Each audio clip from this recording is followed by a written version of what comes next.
Sans plus tarder, Dialogue dilettante 7, les révolutions scientifiques. Alright, donc on est rendu à l'épisode 2 où on parle du livre Les révolutions scientifiques de Thomas Kuhn.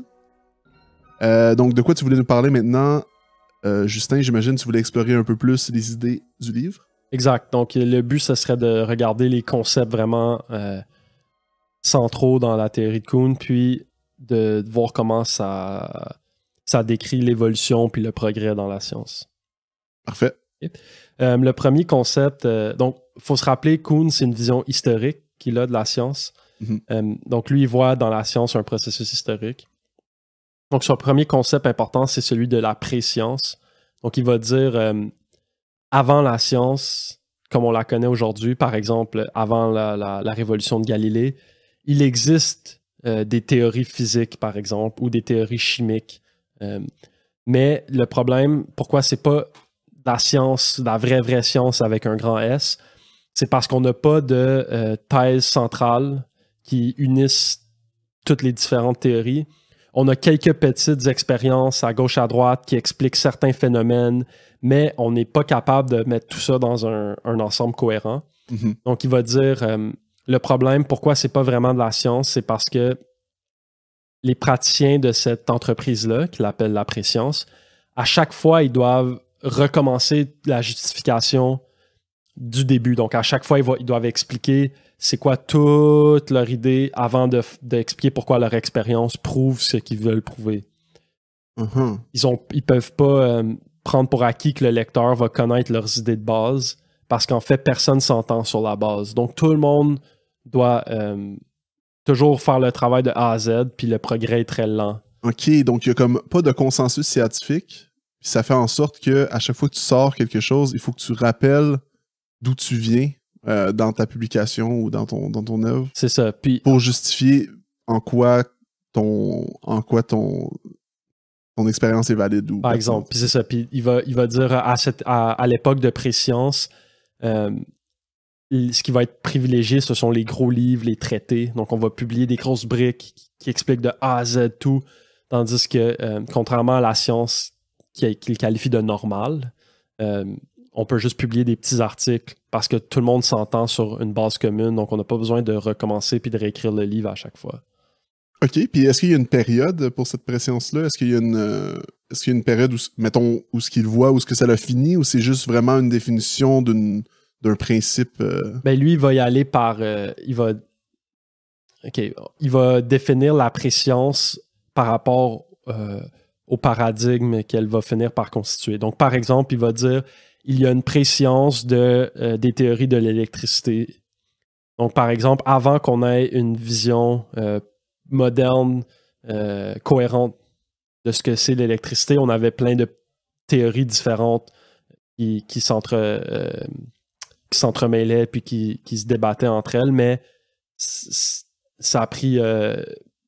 il va dire, par exemple, à telle époque, pendant ces 10 années-là, il s'est constitué un paradigme qui était l'électricité selon Maxwell, par exemple. Okay, là, je dis un peu n'importe quoi, mais c'est vraiment spécifique à un domaine en particulier.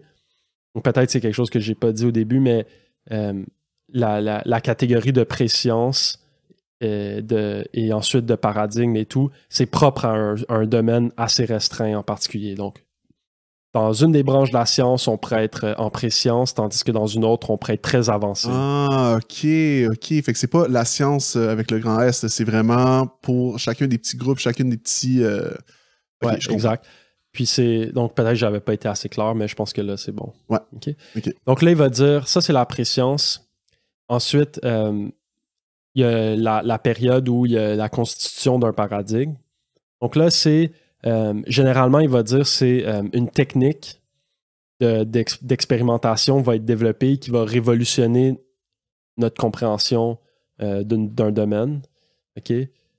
Puis là, il va, suite au développement de cette technique-là, un bon nombre de penseurs ou de scientifiques vont s'entendre, OK, là, on a quelque chose, lui va appeler ça un paradigme.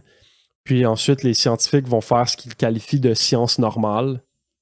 Et puis la science normale, c'est tout le monde s'entend sur les idées de base du paradigme. Puis ensuite, on travaille à élucider le paradigme, à raffiner les définitions, à trouver des méthodes expérimentales, à préciser les mesures. Par exemple, en physique, il y a des constantes, par exemple la constante de Planck ou des choses, la vitesse de la lumière. Un des travaux que vont entreprendre les scientifiques pendant ces périodes-là, c'est préciser ces constantes-là expérimentalement, les vérifier, les valider. Est-ce que les équations concordent avec la réalité, etc. Donc ça, c'est ce qui qualifie de science normale. Ce qui est très intéressant, en fait, c'est le concept central de Kuhn. Souvent, on pense plus à l'idée de paradigme, que je vais élaborer un petit peu par la suite, mais ce qui est vraiment important, puis ce qui est vraiment révolutionnaire, sans vouloir faire un jeu de mots, c'est le concept de science normale et non le concept vraiment de paradigme et de révolution. OK. Fait que dans le fond, c'est deux concepts qui sont sortis dans le même livre. Ouais. OK. Puis, OK, parfait. Fait que là, le schéma à date, on a une période qui qualifie de pré-scientifique. On a la constitution d'un paradigme qui est... en fait, le concept de paradigme est peut-être le plus délicat, donc je vais en reparler peut-être après. Parfait. Puis, une fois qu'on a un paradigme qui est établi, que tout le monde s'entend, ou que une grande majorité des gens s'entendent dessus, là, on peut faire de la science normale. Puis il va dire la science normale consiste, contrairement à ce qu'on pense, un scientifique n'est pas appelé à vraiment être créatif puis à douter de son paradigme puis tout. Non, un scientifique accepte son paradigme puis fait ce qu'il qualifie de, en anglais, il va dire du mop-up work. Donc, il va vraiment faire du travail de nettoyer dans le paradigme, raffiner les définitions, raffiner les expériences. Puis, les scientifiques vont être occupés à faire ce qu'ils appellent du puzzle solving.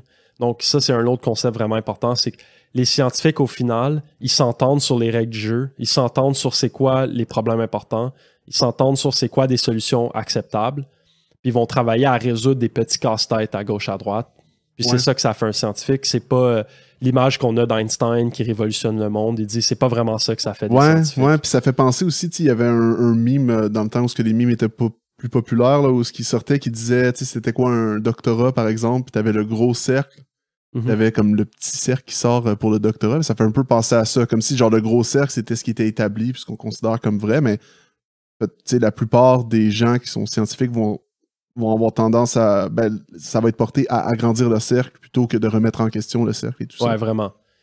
Puis je trouve que ça fait aussi un peu un lien, peut-être un lien boiteux, mais un lien avec ce qu'on parlait avec les impostures intellectuelles. On avait fait une parenthèse sur le fait qu'on remettait très rarement en cause la logique dans nos propres expériences. Est-ce que ça a un lien aussi avec... Ou c'est un lien vraiment indirect et boiteux? Je veux juste m'assurer qu'on comprenne. Donc là, toi, tu parles de... On va jamais remettre en cause que une déduction est valide... que comme les principes logiques de base vont toujours être acceptés. C'est ça, puis je sais que c'est pas exactement ça l'affaire des paradigmes, mais est-ce que ça pourrait être un des éléments qui fait en sorte que justement on remet pas en cause notre paradigme? Peut-être qu'en ce moment, ou peut-être que le paradigme logique, c'est quelque chose? Ouais, mais c'est sûr que on peut voir par exemple les idées comme la logique, selon moi, va faire partie de tout paradigme scientifique. Il faut au moins que ta théorie soit logique. Tu sais, s'il y a des incohérences logiques, personne ne va te prendre au sérieux. Ouais. Mais il y avait un autre point aussi que la logique, puis je me rappelle plus c'est lequel, par contre, qu'on avait mis en évidence, qu'on mettait rarement en cause. Là. Mais... je suis pas sûr. Ouais. Mais, OK, on peut aller dans quelque chose d'un petit peu plus atteignable. Par exemple... OK. En fait, parlons un peu de c'est quoi un paradigme, puis je pense que ça va répondre à beaucoup de ces questions-là. Le problème avec le concept de paradigme de Kuhn, c'est qu'il l'utilise de plein de façons différentes, dans plein de contextes différents dans son livre, puis ça veut pas toujours dire la même chose. Et donc, c'est pas clair qu'est-ce qu'il veut dire exactement par un paradigme, mais il y a quelques idées qui reviennent. Premièrement, il y a des idées métaphysiques sur le monde. Okay? Pour avoir un paradigme scientifique, contrairement à ce que les positivistes logiques espéraient, il faut que tu aies une certaine base métaphysique sur laquelle tu t'entends. Okay? Par exemple, une des idées de base métaphysique aujourd'hui, c'est que les phénomènes sont déterministes dans le monde physique. Okay? Que si on comprend bien les phénomènes, on peut les prédire. Que tout effet a une cause. Okay? C'est quelque chose qu'on prend pour acquis qui est métaphysique quand on y pense bien. Dans le fond, c'est-tu un peu le fait que si, par exemple, on savait où étaient tous les éléments et leur vélocité, on pourrait déterminer... Ouais, exact. Ça, c'est l'idée de Laplace, là, qui est...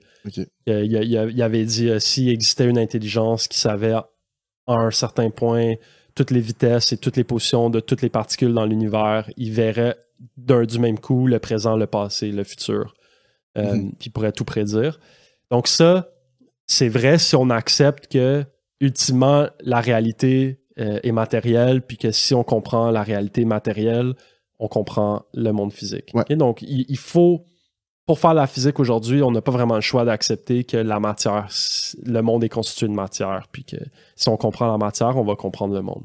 C'est vrai, puis c'est vrai qu'on remet très rarement ça en cause. C'est très inculqué dans nos... C'est ça. Donc ça, c'est la première idée de Kuhn, puis donc il y a quelque chose de métaphysique dans le paradigme, puis ça, c'est en contradiction direct avec Popper, parce que Popper va dire non, la science évolue parce que certaines personnes sont prêtes à renverser les conceptions métaphysiques puis à en donner des nouvelles. Okay? Tandis que Kuhn va dire en réalité, c'est pas vraiment ça qu'on fait. Les scientifiques remettent pas en question la métaphysique. C'est peut-être quelque chose qui semble dans l'abstrait qui est beau ou qui est voulu, qui est comme une ambition peut-être de la science, mais que dans les faits, c'est pas réellement ça. C'est rare qu'on va dire peut-être que le monde n'est pas matériel. T'sais. Mais il faut faire attention parce que Popper, il y a quand même des arguments solides. Popper va rétorquer en disant OK, toutes les vraies avancées scientifiques majeures ont eu lieu parce qu'il y a eu des idées métaphysiques qui ont clash. Donc, oui, c'est vrai que le matérialisme est un peu pris pour acquis, mais il y a aussi des théories de champ de force puis des choses comme ça qui sont des concepts non matériels. Puis c'est le clash de ces deux visions métaphysiques du monde depuis l'Antiquité grecque qui amène vraiment les plus grosses avancées dans la science. Puis est-ce que ça serait pas lié justement à peut-être la conception d'un nouveau paradigme?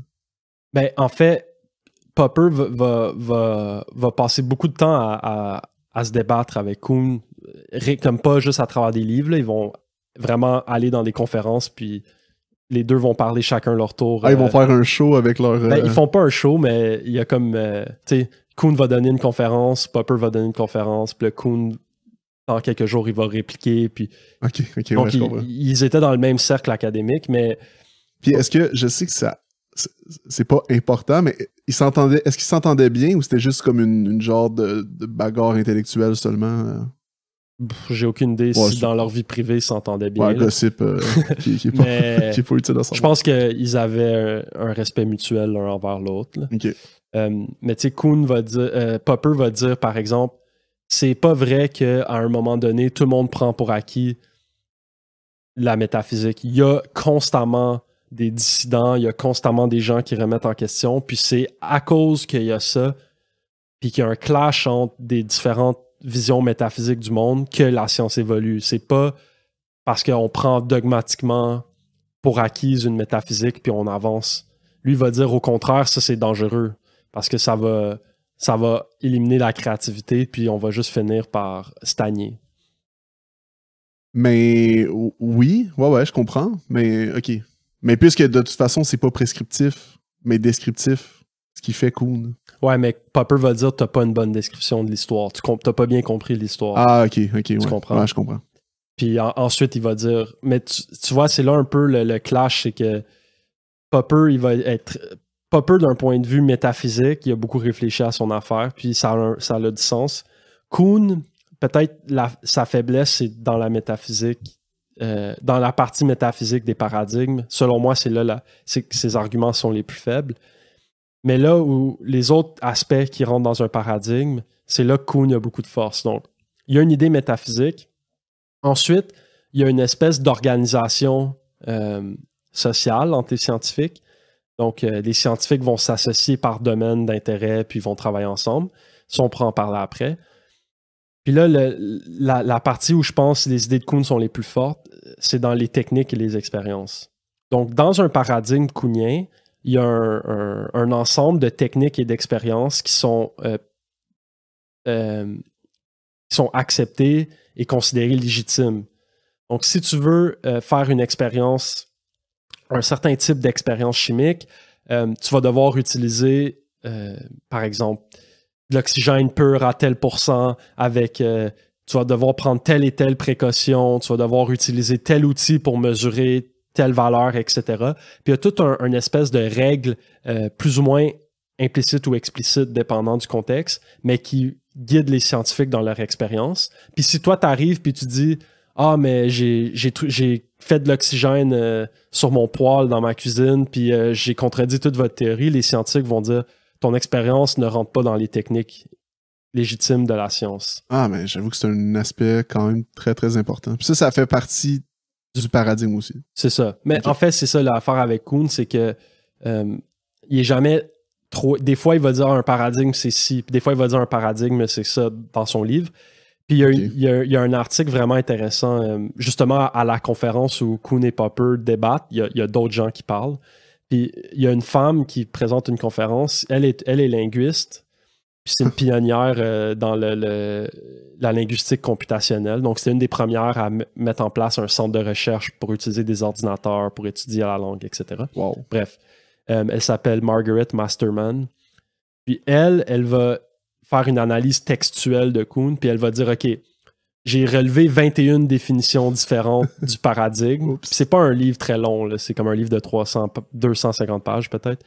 Puis elle dit, j'ai relevé 21 utilisations différentes du paradigme. Elle les sépare en 3 blocs. Il y a le bloc métaphysique, il y a le bloc social, puis il y a le bloc des techniques. Puis moi, j'utilise un peu son analyse parce que c'est, selon moi, très... même Kuhn a dit « Wow! » Comme elle a vraiment comme, compris mieux que moi c'était quoi un paradigme. Tu sais. Wow, c'est fou quand même que... Ouais. Ah, ça, cool. elle a présenté une conférence là-dessus, puis c'est super... J'ai pas assisté, là, c'est dans les années 60, mais il y a une transcription, puis c'est vraiment intéressant. Puis c'est ça. Donc, métaphysique, sociale et technique expérimentale. Donc, c'est comme les 3 volets du paradigme kuhnien. OK, parfait. Puis, OK. Fait que là, dans le fond, depuis le début, là, si je comprends bien, au début, il y a la... Préscience. Préscience, c'est ça. Puis là, la préscience, ça marche sans paradigme.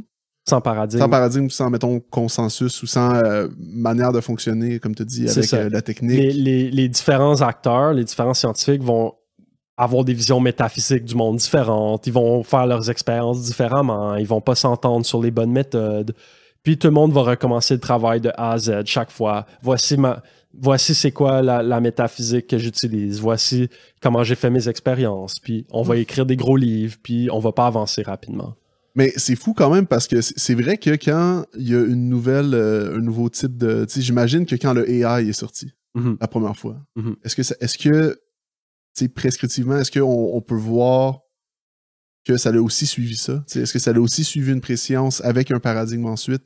Ben c'est ça que... ce qui est vraiment intéressant, c'est que Margaret Masterman, comme j'ai dit, elle est pionnière en linguistique computationnelle. Donc, c'est comme l'émergence dans les années 60 de l'utilisation massive des ordinateurs, puis tout ce qui vient avec ça.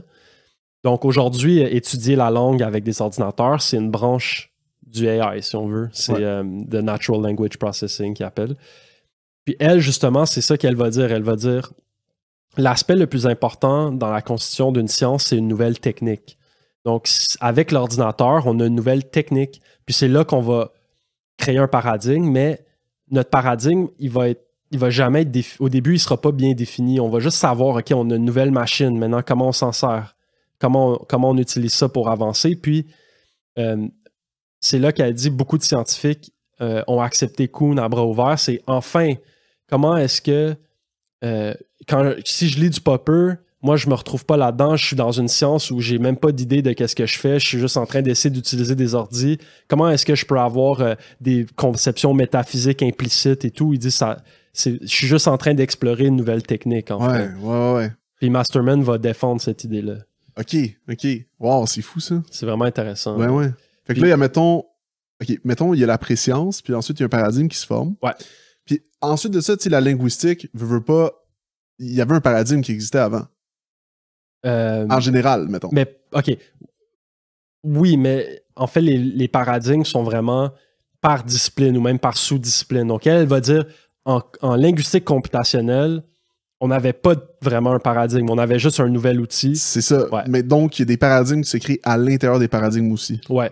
OK. Kuhn va en parler aussi dans son livre, puis il va dire, c'est pour ça que, par exemple, il peut y avoir une mini-révolution dans une branche ésotérique de la physique quantique. On peut renverser complètement des concepts, mais que dans une autre branche de la chimie quantique, ça n'affecte pas vraiment parce que leurs outils puis leurs concepts ne sont pas touchés par cette révolution-là.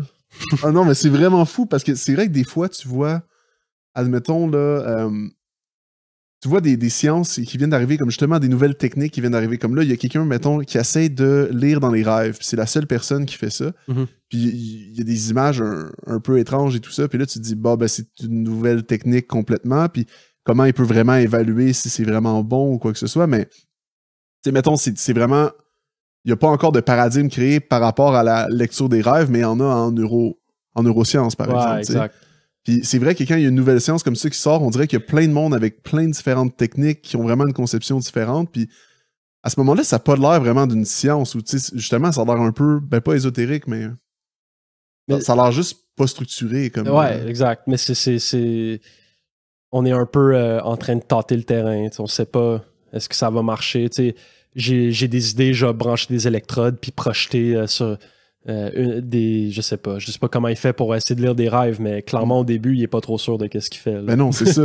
Mais justement aussi, ce que je trouve fou, c'est que j'ai l'impression, puis ça c'est juste une impression, que lorsqu'on est, mettons, en préscience, là, admettons, j'ai l'impression que justement on est tellement habitué à vivre avec ce qu'on considère comme la science normale que lorsque le monde sont en pression, on les considère presque fous ou comme genre c'est complètement genre ça marchera jamais, puis c'est juste peut-être parce que ça n'a pas l'air structuré assez ou quoi que ce soit. Mais peut-être. Mais en tout cas, c'est une impression moi que j'ai quand je vois du monde qui font au début le VR, pour moi là, j'étais comme ça va jamais marcher, c'est comme complètement out there, mais ben là j'embarque dans d'autres choses là, parce que ça, c'est juste une technologie, c'est pas une science, mais bref. Ouais, mais je vois un peu l'idée là. Ouais. Mais c'est juste comme il n'y a pas encore eu l'approbation, comme il n'y a pas une communauté de gens qui s'entendent sur les méthodes, les techniques, qui disent OK, on est sûr que ce qu'on fait, c'est valide, on accepte les mêmes postulats de base, puis tout est cohérent. Au début, c'est un peu comme n'importe quoi, c'est pêle-mêle, t'as peut-être des gens un peu fous qui font à leur tête, puis que tu te demandes où est-ce qu'ils s'en vont avec ça. Ouais. OK. Fait que ça serait... Donc là, on est dans une période de sciences normales où tout va bien. Il y a une période, il y a un paradigme accepté par la majorité des scientifiques. Il n'est pas vraiment remis en question. Puis on fait du puzzle solving et puis du mop-up work. Donc on nettoie le paradigme, on essaie de l'élucider puis de comprendre mieux nos concepts, nos définitions, nos expériences, etc. Puis là, on peut se demander, OK, mais si tout le monde accepte le paradigme, pourquoi est-ce que des fois il y a des changements de paradigme? Mm-hmm. Puis là, Kuhn va introduire le concept d'anomalie. Donc, il va dire, dans la science, parfois, il y a des anomalies, donc des expériences qui ne vont pas comme prévu, des concepts qu'on ne semble pas être capable de bien comprendre, des choses du genre. Puis là, il va dire qu'on a 3 réactions possibles. On finit par trouver une façon de résoudre l'anomalie, donc on règle le problème.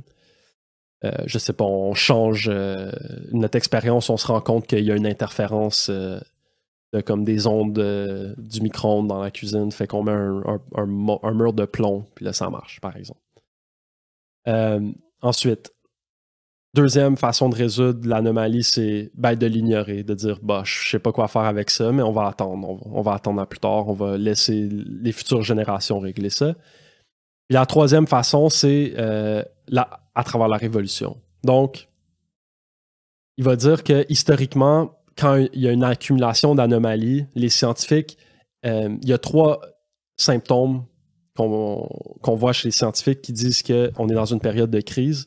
Le recours à la philo et la métaphysique. Donc, quand les scientifiques se mettent eux-mêmes à faire de la philo et de la métaphysique, il va dire ça, c'est symptôme d'une crise. quand les scientifiques disent qu'ils ne sont pas satisfaits avec leur branche, ils vont dire, OK, je suis plus satisfait avec où en est la physique, l'astrophysique, par exemple. Donc, il va dire ça, c'est un autre symptôme d'une période de crise. Et puis, la troisième, là, j'ai un blanc de mémoire. Attends, j'ai dit métaphysique. Attends, j'ai dit métaphysique, mécontentement des scientifiques. Puis genre, débat, quand ils vont commencer à débattre sur quelles sont les méthodes légitimes. Quand ils vont dire, ils vont commencer à remettre en question les méthodes. Non, ça, c'est pas légitime, ton expérience. Oh non, oui, c'est légitime parce que si, parce que ça. Donc, il va dire ça, c'est 3 symptômes d'une crise. Puis éventuellement, la crise va faire éclater le paradigme, puis ça va redevenir un peu de la préscience. Donc là, tout le monde va recommencer avec la métaphysique, les gens vont pas s'entendre. Puis éventuellement, un de ces mini-paradigmes-là, si on veut, va reprendre le dessus, puis on va recommencer la science normale. Puis c'est comme ça que la science progresse. Oh wow, OK. Fait qu'à chaque fois que le paradigme change, il doit repasser par la préscience. Une période, il va dire ça ressemble à la préscience. Il va la distinguer, mais il va dire c'est similaire. OK, parce que justement, il y a un débat, en fait, mais le débat est basé un peu sur les 3 branches. Pas le débat, la crise est basé un peu sur les 3, la métaphysique, avec l'aspect social, l'aspect technique, les débats, l'aspect social de est-ce que je suis dans la bonne branche, ça me satisfait pas. Ouais, exact. Oh. Donc, il va... ça, c'est un peu comment il le voit. Puis, donc, on aurait préscience, constitution d'un paradigme, science normale, anomalie et crise, révolution. On recommence à science normale avec un paradigme, anomalie et crise. Et puis, il voit ce schéma-là se perpétuer dans l'histoire. Puis, c'est comme ça que la science évolue, selon lui. OK. Hey, c'est malade. Non, mais c'est fou parce que... Tu sais, est-ce qu'il doit y avoir beaucoup d'exemples dans le livre? Ouais, en fait, c'est une des forces de son livre, c'est qu'il fait... C'est juste à travers d'exemples. Il va beaucoup parler de la découverte de l'oxygène, le phénomène du Leyden jar, que je connais pas bien, mais c'est comme un bocal qu'on charge, comme c'est pas vraiment un bocal, là, mais c'est comme un tube en vide, puis on le charge d'électricité, puis ça a été vraiment important dans les théories. On le met en vide, là. Ouais. On met du vide à l'intérieur. Ouais, exact. Ouais. Mais je connais pas les détails. Puis après ça, évidemment, il va parler de Newton, de la révolution d'Einstein. Donc ça, c'est comme ses exemples majeurs. Mais la plus intéressante, je trouve, c'est l'oxygène. Mais tu sais, je connais rien à la chimie vraiment, là, fait que je sais pas vraiment de... Je peux pas juger de est-ce que sa lecture de l'histoire est bonne, parce que je suis pas historien. Ouais, mais on assume, mettons, qu'elle est bonne, si ça a eu un... Tu sais, j'imagine qu'il doit y avoir des historiens qui ont... Mais il y a beaucoup de réactions à Kuhn, c'est « t'as pas bien fait ton histoire, puis voici la vraie histoire ». Mais ça, c'est inévitable. C'est inévitable de tous les livres d'histoire ou de tous les... Exact. C'est intéressant parce que dans ma tête, quand j'avais le mot paradigme qui me venait, ou quand tu parlais de paradigme, au départ, dans ma tête, je m'imaginais des paradigmes qui étaient immenses, mais là, tu m'as donné plusieurs exemples. C'est tout sur une échelle de grandeur qui, j'imagine, sont totalement différentes. Il y en a peut-être qui se sont passés en quelques années et d'autres en quelques décennies. Ouais, et d'autres en quelques... Fait que ça, c'est super intéressant aussi parce que j'imagine c'est une multitude de petites bulles, là. Mettons que chaque paradigme est comme une petite bulle, puis il y a des bulles à l'intérieur, mais il y a des bulles qui s'interlacent une dans l'autre, toutes de différentes grosseurs, puis on dirait quasiment... Quand tu me dis ça, mais là, je pousse au bout de l'analogie, mais on dirait quasiment que je vois genre la science comme étant un être vivant, presque. Ouais. Tu sais, un écosystème qui respire avec... Bon, ben... Non, mais... Je veux dire... La science, à quelque part, elle est vivante. Là. Pas dans le sens biologique, mais dans le sens qu'elle change, elle évolue, puis elle est constamment en train de... Elle n'est pas figée. Là. Je pense que c'est une des propriétés fondamentales et vitales. Le jeu de mots est trop facile, là, mais c'est une propriété essentielle à la science, en fait, qu'elle ne soit pas fixée, sinon on fait plus de la science. Hein. Puis j'ai vu beaucoup de vidéos qui étaient... en fait, qui argumentaient contre... tu sais, il y a beaucoup de personnes qui disent « Ah, des scientistes. » Des scientistes. Ouais, le scientisme. Le scientisme, oui. Qui argumentaient contre les scientistes. Contre le scientisme. Puis du monde qui se défendait de ça. Mais je trouve que ça, c'est quand même un super bon une super bonne manière de dire oui, il existe des paradigmes. Mais tu sais, comme. Je sais pas, on dirait que ça fait bien la part des choses entre les deux. Ouais. Je comprends ce que tu veux dire. C'est. Oui, il y a du prix pour acquis, mais ça veut pas dire que c'est irrationnel, puis ça veut pas dire que les scientifiques font n'importe quoi. Là. Exactement. Puis tu sais, historiquement, ce prix pour acquis-là, il y a des révolutions qui arrivent. Puis historiquement, oui, il y a des choses qu'on prend pour acquis qui sont pas nécessairement vraies, puis nanana. Fait que je trouve que ça fait bien... Ça fait bien le milieu des choses. Sinon, avant qu'on passe à la partie 3, est-ce que tu avais autre chose que tu voulais discuter? Non, je pense qu'on a fait le tour là. Donc, j'ai résumé un peu le schéma du progrès historique de la science de Kuhn. Puis, dans le prochain épisode, ce qui serait intéressant d'aborder, ce serait c'est quoi les nouveautés que Kuhn a apportées à la philo des sciences par rapport à ce qu'il y avait avant. On en a parlé un peu, mais je voulais rentrer plus dans les détails. Parfait. Cool. Cool.